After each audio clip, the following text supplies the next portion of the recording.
सोचो, अगर तुम्हारे पास ऐसी पावर हो जिससे तुम किसी को भी अपने हिसाब से कंट्रोल कर सको, बॉस को कन्विंस करना, दोस्त से अपनी बात मनवाना या यहाँ तक कि किसी अनजान इंसान को अपने इशारों पर नचाना, ये कोई जादू नहीं, ये साइकोलॉजी का सबसे डार्क कोना है जिसे पावरफुल लोग इस्तेमाल करते हैं। और आज तुम इसे सीखने वाले हो, लेकिन ध्यान से सुनो, ये सिर्फ एजुकेशन पर्पस के लिए है, गलत इस्तेमाल मत करना, क्योंकि ट्रिक एक इतनी पावरफुल है कि इसे जानने के बाद तुम्हारी सोच बदल जाएगी। हो सकता है आप इसके लिए तैयार नहीं हो, लेकिन फिर भी देखें। अब गेम शुरू करते हैं। Trick 5, the illusion of choice. क्या तुमने कभी सोचा है कि लोग तुम्हारी मर्जी से डिसीजन क्यों नहीं लेते? क्योंकि उन्हें लगता है कि वो खुद कंट्रोल में है, लेकिन असली एक्सपर्ट उन्हें ऐसी चॉइस देते हैं जिससे वो तुम्हारे हिसाब से ही सोचें। कैसे? मान लो तुम अपने दोस्त से चाहते हो कि वो तुम्हारे साथ बाहर चले। अगर तुम सीधे बोलोगे चल बाहर चलते हैं, तो शायद वो मना कर देगा। लेकिन अगर तुम उसे ऑप्शन दो, भाई बाहर जाना है, पिज्जा हट चले या डोमिनोज, अब खेल बदल गया। अब उसे लग रहा है कि वो खुद डिसाइड कर रहा है, लेकिन सच में तुमने ही उसकी चॉइस लिमिट कर दी और वो किसी भी हाल में हाँ बोल देगा। यही टेक्निक बड़े ब्रांड्स, बिजनेस और पॉलिटिशियन इस्तेमाल करते हैं। लोगों को चॉइस का इल्यूजन दो, लेकिन असली कंट्रोल तुम्हारे हाथ में रखो। लेकिन रुको, अगले ट्रिक से तुम किसी से भी हाँ कहलवा सकते हो। Trick 4, the yes ladder technique. अगर तुम्हें किसी से बड़ा फेवर चाहिए तो सीधा मांगने पर मना कर देगा, लेकिन अगर तुम छोटे छोटे हाँ बुलवाते जाओ तो उसका दिमाग धीरे धीरे तुम्हारी रिक्वेस्ट को एक्सेप्ट करने लगेगा। कैसे? सोचो, तुम अपनी कंपनी में प्रमोशन चाहते हो।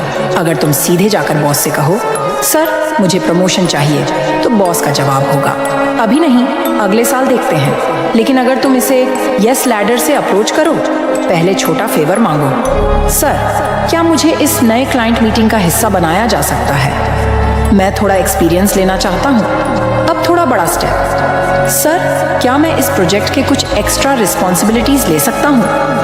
अब बॉस को हाँ कहने की आदत पड़ चुकी है। सर क्या मैं लीडरशिप वर्कशॉप में जा सकता हूँ? इससे मेरी स्किल्स और बेहतर होंगी। अब आखिरी स्टेप, सर मैंने इस साल एक्स्ट्रा जिम्मेदारियां उठाई हैं, क्लाइंट्स भी खुश हैं, क्या अब मेरी प्रमोशन अप्लाई करने की संभावना बन सकती है? अब क्या होगा? बॉस पहले ही 3 से 4 बार हाँ बोल चुका है, तो अब तुम्हारी प्रमोशन की रिक्वेस्ट पर नहीं कहना मुश्किल हो जाएगा। उसे भी महसूस होगा कि तुमने धीरे धीरे अपनी वैल्यू दिखा दी है और प्रमोशन के लायक बन चुके हो। यही ट्रिक सेल्समैन, पॉलिटिशियन और लीडर्स यूज करते हैं। लोगों को छोटे छोटे हाँ बुलवाने की आदत डालो, फिर बड़ा फेवर मांगो। अगले ट्रिक से तुम किसी का भी गिल्टी बटन दबा सकते हो। Trick 3, the guilt trap. लोग हमेशा लॉजिकल नहीं होते, लेकिन इमोशनल जरूर होते हैं, और अगर तुम किसी को गिल्टी फील करा दो तो वो तुम्हारी बात मानने पर मजबूर हो जाएगा। कैसे? अगर तुम किसी से उसकी गाड़ी मांगना चाहते हो तो सीधा मत मांगो, भाई क्या मैं तेरी कार ले सकता हूँ? 90% लोग मना कर देंगे। बल्कि ये कहो, यार मैंने हमेशा तेरी हेल्प की है, पिछली बार तुझे 2000 रुपये दिए थे, याद है? अब बस एक छोटा सा फेवर चाहिए, कार मिल सकती है। अब सामने वाले को गिल्ट फील होगा कि उसने तुमसे पहले हेल्प ली थी और वो ना नहीं कह पाएगा। अगले ट्रिक से तुम किसी की भी मेमोरी को बदल सकते हो। Trick 2, false memory planting. हमारी यादें परफेक्ट नहीं होती, हम जितना सोचते हैं उतना भरोसेमंद हमारा दिमाग नहीं है, और स्मार्ट लोग इस कमजोरी का फायदा उठाते हैं।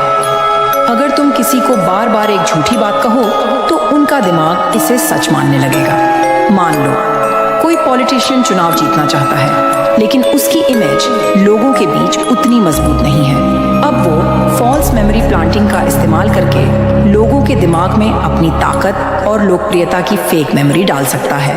रैलियों में वो कहना शुरू करेगा, जब इस शहर में बेरोजगारी थी मैंने अपने दम पर 5000 लोगों को नौकरी दिलवाई। अगली बार वो मीडिया में बयान देगा, हमारी सरकार के आने से पहले लोग गरीबी में थे, लेकिन हमने पूरे राज्य में 70% लोगों की आर्थिक स्थिति सुधार दी।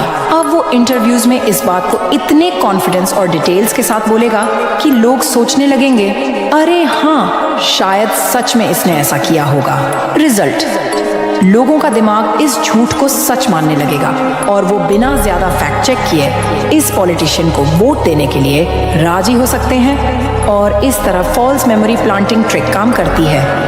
अब ट्रिक 1 के लिए रेडी हो जाओ। Trick number 1, the power of silence. जितना कम बोलोगे उतना ज्यादा कंट्रोल में रहोगे। ब्रेन साइकोलॉजी क्यों कहती है कि खामोशी में ताकत है? लोग सोचते हैं कि बातचीत में बोलने वाला पावरफुल होता है, लेकिन असली ताकत उसी के पास होती है जो सुनना जानता है और चुप रहने की आर्ट में मास्टर है। जब हम चुप रहते हैं तो सामने वाले को डर, डिस्कम्फर्ट और इनसिक्योरिटी महसूस होने लगती है। इंसान की नेचुरल आदत होती है कि वो ऑकवर्ड साइलेंस को भरने के लिए बोलता है। कैसे अप्लाई करें? मान लो तुम्हें अपने किसी दोस्त पर चोरी का शक है और तुम्हें उससे सच निकलवाना है, तो ये कभी मत कहना, भाई तूने चोरी की। सीधा सवाल बचाव करेगा। बल्कि ये कहो, भाई मुझे सब पता है। फिर चुप रहो। जितनी देर तुम साइलेंस रखोगे, सामने वाला घबराने लगेगा और खुद ही सब सच उगल देगा। और जब किसी को डिस्काउंट पर राजी कराना हो तो मत कहो कि क्या 30% डिस्काउंट मिलेगा। सामने वाला साफ मना कर सकता है, बल्कि ये कहो 30% डिस्काउंट तो मिल ही जाएगा, है ना? फिर चुप रहो। सेल्स में ये ट्रिक बहुत पावरफुल होती है। जैसे ही तुम चुप रहोगे, सामने वाला खुद ही डील क्लोज करने के लिए हाँ बोल देगा। जब किसी डिबेट में जीतना हो, अगर तुम्हारा कोई दोस्त या दुश्मन बहस में कुछ भी तर्क दे रहा हो, तो बजाय बहस करने के बस चुपचाप उसकी आंखों में देखो और मुस्कुराओ। सामने वाला खुद ही सेल्फ डाउट में अपने पॉइंट को कमजोर कर देगा। जब किसी को अपनी इंपॉर्टेंस दिखानी हो, कम बोलो, सोच समझ कर बोलो।